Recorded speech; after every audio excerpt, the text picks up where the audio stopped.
Assalamualaikum warahmatullahi wabarakatuh. Salam guru penggerak. Saya Chairul Saprudin, calon guru penggerak angkatan 7 dari SMP Negeri 3 Kemiri, Kabupaten Tangerang. Di sini saya akan mempresentasikan koneksi antar materi, kesimpulan dan refleksi dari modul 1.1 tentang filosofi pendidikan Ki Hajar Dewantara. Berangkat dari filosofi Ki Hajar Dewantara, ing ngarsa sung tulodo ing madya mangunkarso tuturi handayani.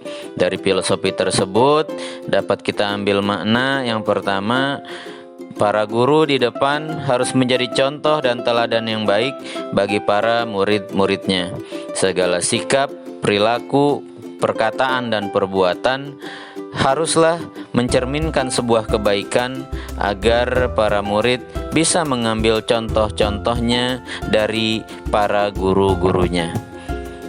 Yang kedua yaitu di tengah, guru harus mampu membangun semangat, harus mampu membangun kemauan murid dengan ide, dengan kemampuan, dengan kreativitas guru tersebut agar para murid-murid bersemangat, para murid-murid tergerak, mempunyai kemauan dan keinginan untuk melakukan proses pembelajaran agar proses penebalan pada kodrat-kodrat yang ada pada anak menjadi lebih nyata dan agar anak memiliki kesadaran dan minat belajar yang tinggi. Yang ketiga yaitu guru di belakang harus mampu memberikan dorongan, harus mampu memberikan motivasi kepada para murid agar tumbuhlah kesadaran belajar dari dalam diri murid itu sendiri.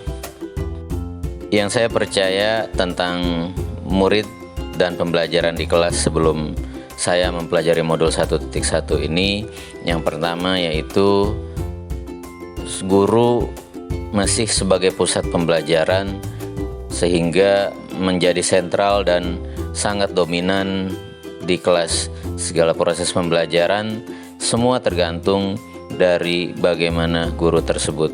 Kemudian yang kedua, pembelajaran masih bersifat pasif. Jadi pembelajaran lebih banyak siswa mendengar dan memperhatikan guru ceramah di depan kelas atau transfer ilmu. Kemudian yang ketiga, siswa harus dapat menyelesaikan target belajar minimal.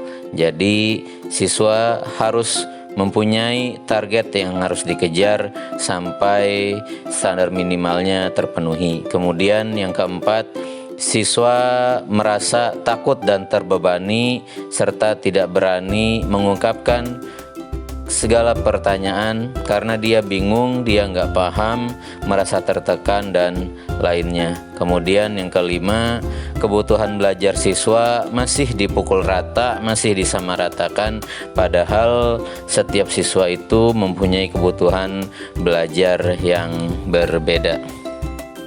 Yang berubah dari pemikiran atau perilaku saya setelah mempelajari modul ini, yang pertama, pengajaran itu menebalkan kodrat yang sudah ada pada anak. Anak itu ibarat kertas yang sudah ada garis tipis-tipisnya, di mana dalam proses pembelajaran itu kita menuntun, mengarahkan dan membimbing agar garis tipis-tipis itu semakin menebal.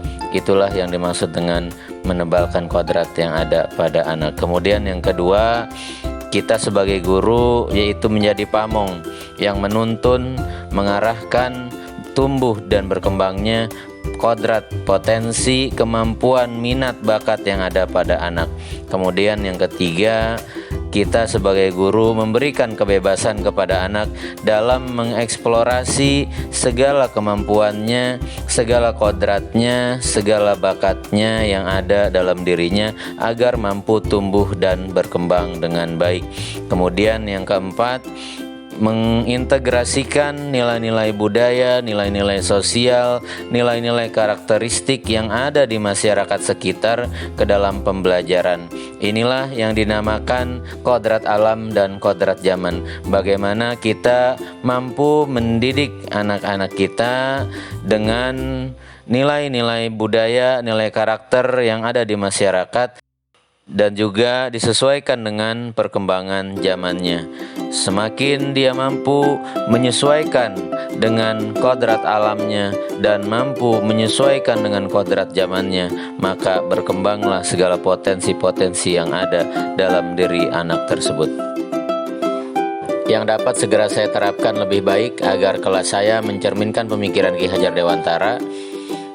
Yang pertama yaitu mengakomodir segala kebutuhan dan potensi belajar anak.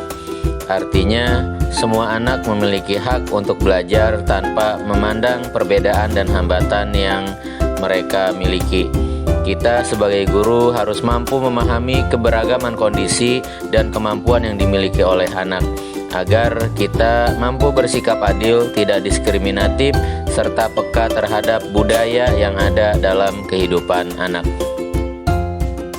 Yang kedua yaitu mengintegrasikan nilai-nilai karakter, nilai sosial, budaya yang ada di masyarakat ke dalam kegiatan pembelajaran di sekolah. Misalkan bagaimana penanaman budi pekerti disesuaikan dengan karakteristik masyarakat yang ada. Misalkan seperti membudayakan dan membiasakan 5S: senyum, salam, sapa, sopan, dan santun.